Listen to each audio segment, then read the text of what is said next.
Bonjour à tous, ravi de vous retrouver. Aujourd'hui, je vous donne 7 conseils pour vous aider à préparer efficacement et peut-être plus rapidement votre projet de construction.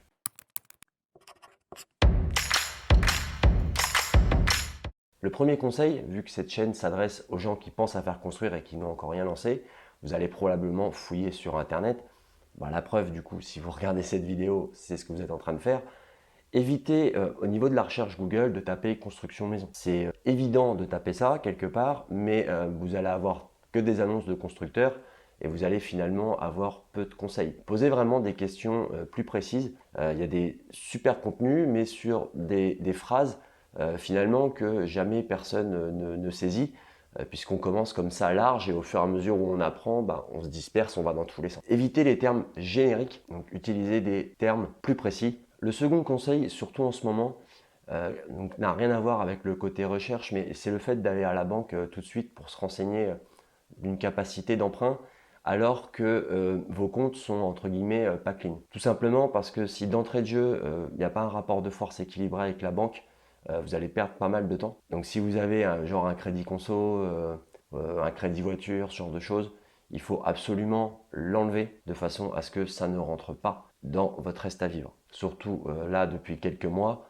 on voit quand même une nette différence du montant, du niveau d'apport que les banques demandent. Les taux étant encore très très bas, les apports demandés sont déjà assez conséquents.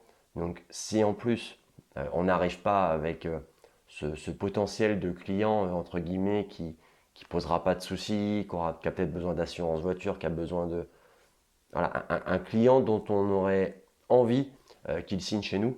Si vous n'êtes pas dans cette posture-là, attendez. Attendez un petit peu, 2-3 mois, 4 mois de compte clean vont vraiment vous aider. Le troisième conseil, ce serait pour vos recherches de terrain.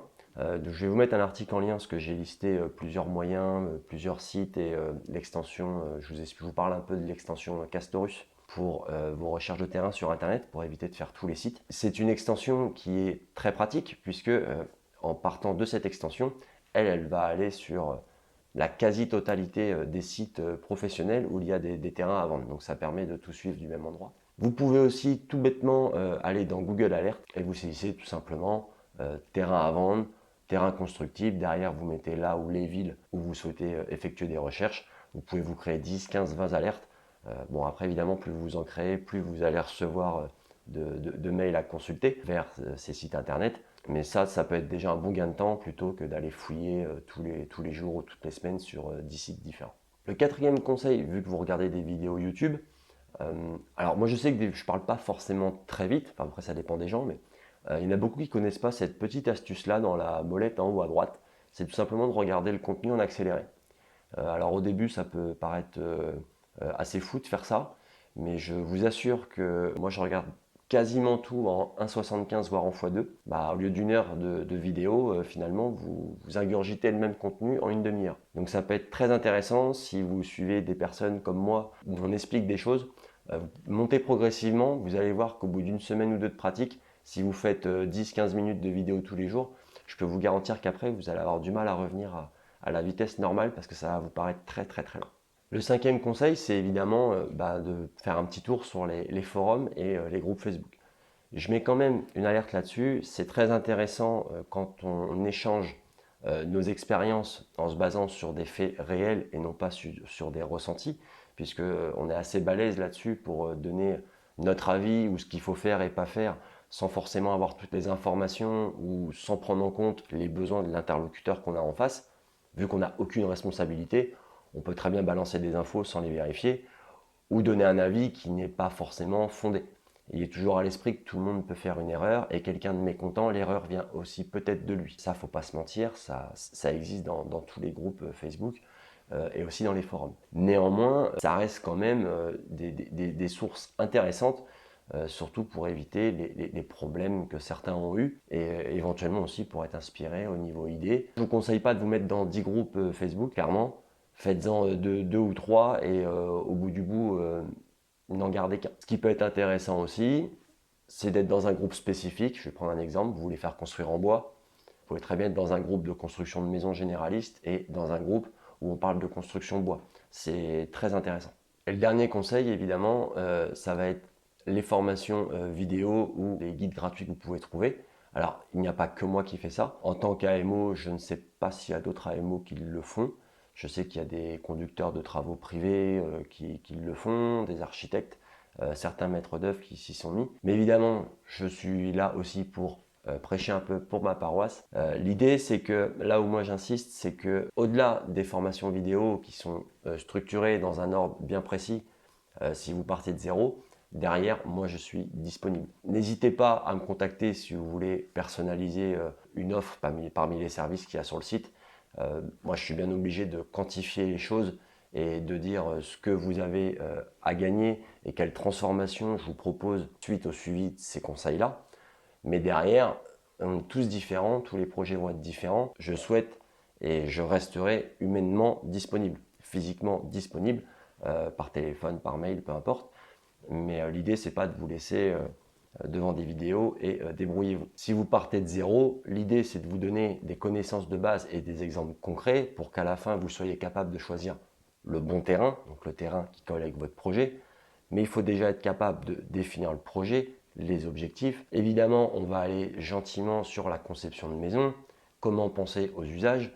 Même si ça paraît bête, je peux vous garantir que, et vous le savez probablement, il y a beaucoup de gens au bout d'un an ou deux, ah bah si j'avais su, j'aurais fait comme ci, si j'avais su, j'aurais fait comme ça.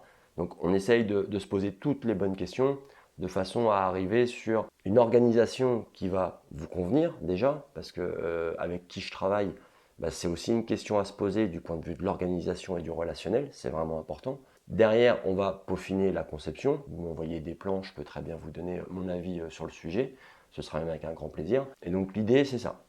Donc en tant qu'assistant à maître d'ouvrage, évidemment, physiquement, je ne peux être sur le terrain.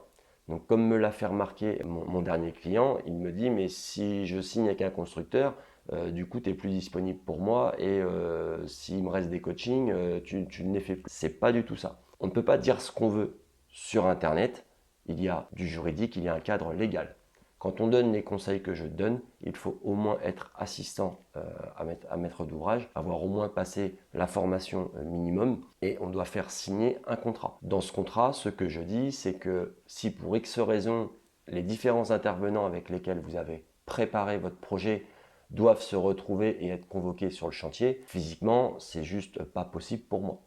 Donc évidemment, je ne peux pas pratiquer et je ne pratique pas les prix d'un AMO avec qui vous pourriez travailler sur le terrain, puisqu'ils doivent être aux alentours de 4%, 5% du coût du projet. Moi, c'est le service que je fais payer net qui est disponible jusqu'à ce que vous n'en ayez plus besoin. En fait, c'est illimité au niveau des plateformes d'hébergement de vidéos. C'est comme ça que je procède. Mais derrière, une fois que le projet va être lancé, selon le type d'accompagnement que vous avez pris, si vous avez des questions ou si vous avez besoin d'un conseil ou d'échanger sur un souci en particulier, ou même si le chantier est démarré, moi vous pouvez m'appeler, il n'y a pas de souci par rapport à ça.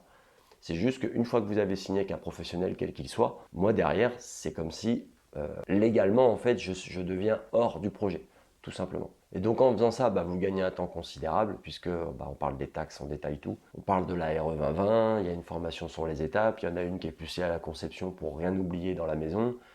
Si vous pensez faire construire avec un constructeur par exemple, la formation éviter les surprises de budget, bah, c'est intéressant de la faire bien avant. Il y en a beaucoup qui me la demandent, mais genre 2 semaines avant la map.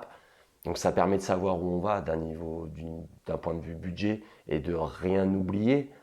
Mais je dirais que c'est un peu tard. Donc, voilà, moi je le dis aux personnes, je trouve que c'est un peu tard parce que bah, dès l'instant que c'est signé, à la map, on sait très bien que derrière, s'il y a des modifs, on sait très bien que ça va allumer. C'est comme ça que ça se passe.